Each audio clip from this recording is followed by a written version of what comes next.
Clarence, we tricked you. Meet 96-year-old Clarence Smoyer of Pennsylvania. He's a World War II veteran and featured in New York Times bestseller Spearhead by Adam Makos. He thought he was heading to the Pentagon to sign some books when his driver made a detour at the World War II Memorial. There, he was greeted by dozens of folks who came out to honor the war hero. Smoyer was a gunner for the U.S. Army. He fought on the Sherman model tank dubbed the Eagle. He led the tank and team in the streets of Cologne, Germany. Gentlemen, I give you cologne. Let's knock the hell out of it. And we oblige. Smoyer destroyed a German Panther tank in the epic showdown against the Nazis, leading to a victory in the Battle of Cologne. It was indeed an act deserving praise, but one mistake cost him.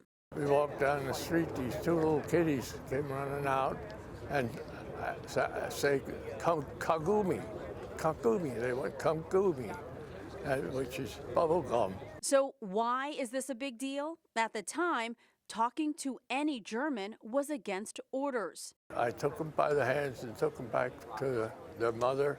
And when I turned around, started to walk away, MPs pulled up beside of me. Waiting for Smoyer's badge and serial number. He was in trouble and didn't receive a Bronze Star. Two people, though, did receive Bronze Stars in the battle: the photographer who shot the showdown and the commander, but none of the men inside the tank. More than 70 years have now passed, and Smoyer is the only living member of this team, but he is finally getting his due. After a long effort by Makos, Pennsylvania Senator Pat Toomey, and others, the 96-year-old gunner received some great news. One day the email came. It said, board ruled in majority. So I wrote back, naturally, what does that mean?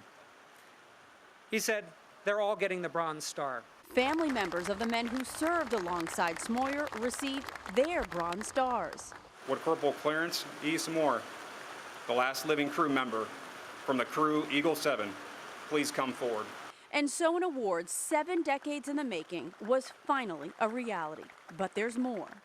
If you saw those gentlemen in the tank uniforms today, well, there's an old friend who's here to see you. It's parked back there. A man from Pennsylvania brought a model tank just like the one Smoyer served in to display for the ceremony.